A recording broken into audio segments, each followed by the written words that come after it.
Hi everyone. इस वाले video में हम लोग मॉलिक्यूलर स्पेक्ट्रोस्कोपी का असाइनमेंट सॉल्यूशन पार्ट 2 देखने वाले हैं। तो let's see the first question. इसमें पूछा हुआ है अलाउड ट्रांजिशन के बारे में। ओके, तो अलाउड ट्रांजिशन के लिए जो सिलेक्शन रूल होता है हमारा, delta S is equal to क्या होता है, जीरो होता है, और डेल्टा एल जो होता है वो हमारा क्या होता है, zero and plus minus one. Okay, तो देखो इस सिलेक्शन रूल के अकॉर्डिंग हम लोग ऑप्शन चेक करते हैं। तो पहला स्पिन, इसको चेक करते हैं। तो स्पिन चेंज नहीं होना चाहिए। ओके, देखो 3 to 1 नहीं होगा, 3 to 1 नहीं होगा। ठीक है, स्पिन अलाउड ट्रांजिशन नहीं है ना, स्पिन चेंज हो गया। ठीक है, अब देखो डी और सी में स्पिन चेंज नहीं हुए हैं। ठीक है, तो हम लोग क्या देखेंगे, डेल्टा एल। ओके, तो एस पी डी एफ। ठीक है, देखो डी ऑप्शन में देखो एफ टू पी। ओके, तो एफ टू पी -2 का चेंज आया। ओके, तो ये भी नहीं होगा। देखो इसमें एफ टू डी, ये -1 का। ठीक है, तो ये वाला ऑप्शन हमारा सही हो जाएगा, ऑप्शन सी। ठीक है, नेक्स्ट क्वेश्चन। इसमें पूछा हुआ है देखो, आई R active vibrational normal modes of CO2। ठीक है, तो हम लोग जानते हैं क्या कि CO2 जो है वो हमारा एक लीनियर मॉलिक्यूल है। ठीक है, तो लीनियर मॉलिक्यूल में टोटल वाइब्रेशनल मोड कितने होते हैं, 3n-5। ओके, जहाँ n हमारा नंबर ऑफ एटम्स। ठीक है, इसमें कितना है n हमारा, 3 ना, 1 2 3। ठीक है, सॉल्व करो, क्या हो जाएगा, 3 × 3 - 5, 9 - 5 इज इक्वल टू 4। ठीक है, अब हम लोग जानते हैं स्ट्रेचिंग मोड कितना होता है हमारा, stretching mode is equal to होता है n-1 which is 3 - 1 is equal to 2। ठीक है, इस 2 में देखो एक मोड मेरा क्या होगा, सिमेट्रिक स्ट्रेचिंग का होगा, एक क्या होगा मेरा, एसिमेट्रिक। ठीक है, अब हम लोग जानते हैं जो सिमेट्रिक स्ट्रेचिंग होता है वो हमारा क्या होता है, आई आर इनएक्टिव। ठीक है, आई आर इनएक्टिव होता है। ठीक है, क्योंकि अगर हम लोग CO2 को सिमेट्रिक स्ट्रेच करें तो जो मेरा डायपोल मोमेंट होगा वो क्या हो जाएगा, 0 हो जाएगा। ठीक है, दैट्स वाई हम लोग सिमेट्रिक स्ट्रेचिंग को इसका कंसिडर नहीं करते। ठीक है, तो इसमें कितना मोड बचा हमारा, एक। ठीक है, एक बचा। ठीक है, तो टोटल वाइब्रेशनल मोड मेरे 4 हैं, जिसमें से एक मेरा आई आर इनएक्टिव है। तो कितने बचेंगे, 4 - 1 इज इक्वल टू 3। तो total I R active mode जो होंगे वो मेरे कितने हो जाएंगे, 3, विच is option B.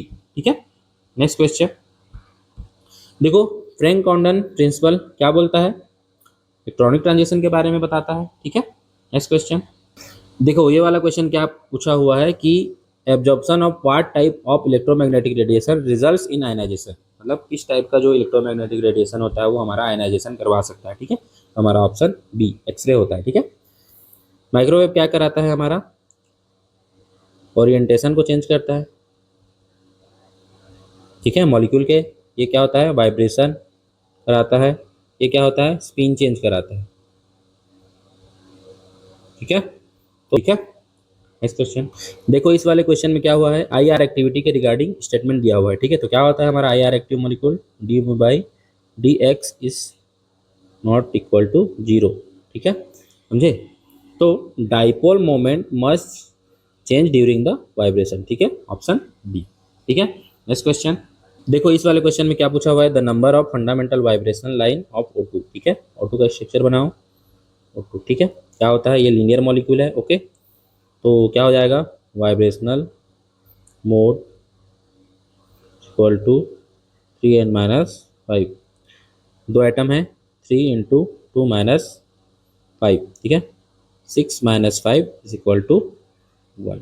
Okay, option A. ठीक है, next question selection rule allowed transition क्या होता है हमारा, रोटेशनल रमन लाइन के लिए ना, क्या हो जाएगा हमारा, डेल्टा जे होता है हमारा +-2। ठीक है, ऑप्शन ए। ठीक है, जब मेरा डेल्टा जे इक्वल टू 0 +-2 रहेगा, तो 0 जो होता है हमारा रिले लाइन के लिए होता है, और ये +-2 जो होता है हमारा रमन लाइन के लिए होता है। ठीक है, समझे, next question the number of fundamental modes vibrational possible for hydrogen peroxide. ठीक है, क्या होता है हमारा फॉर्मूला, H2O2। ठीक है, स्ट्रक्चर हमारा किस प्रकार से होता है, ये हमारा स्ट्रक्चर हो गया। ठीक है, तो ये कौन से कैटेगरी में आता है? नॉन लीनियर पॉलीएटॉमिक है। इसके लिए हमारा वाइब्रेशनल मोड का फॉर्मूला क्या होता है? 3n-6। Okay, number of atoms कितने हैं? 1 2 3 4। 3 into 4 -6, 12 -6 is equal to 6, which is option B. ठीक है, next question. The type of hydrogen bonding in organic compound can be distinguished by taking the spectra after dilution. ठीक है, इसका option जो होता है हमारा option C, carbon tetrachloride. ठीक है, देखो स्ट्रक्चर कैसे होता है हमारा, Cl Cl। ओके, अब देखो ये जो मॉलिक्यूल होता है हमारा इनर्ट होता है। ठीक है, और इसमें नो H प्रेजेंट, एक भी H हमारे इसमें प्रेजेंट नहीं होता। दैट्स वाई ये हाइड्रोजन बॉन्डिंग में पार्टिसिपेट कर ही नहीं सकता। इसीलिए हम लोग इस वाले कार्बन टेट्राक्लोराइड को हम लोग यूज करते हैं ऑर्गेनिक कंपाउंड्स में as a solvent to distinguish hydrogen bonding. ठीक है, तो ये हमारा असाइनमेंट का लास्ट क्वेश्चन था। तो अगर आप लोगों को ये वीडियो हेल्पफुल लगी हो तो लाइक करें, अपने दोस्तों के साथ शेयर करें एंड सब्सक्राइब जरूर करें। Thank you.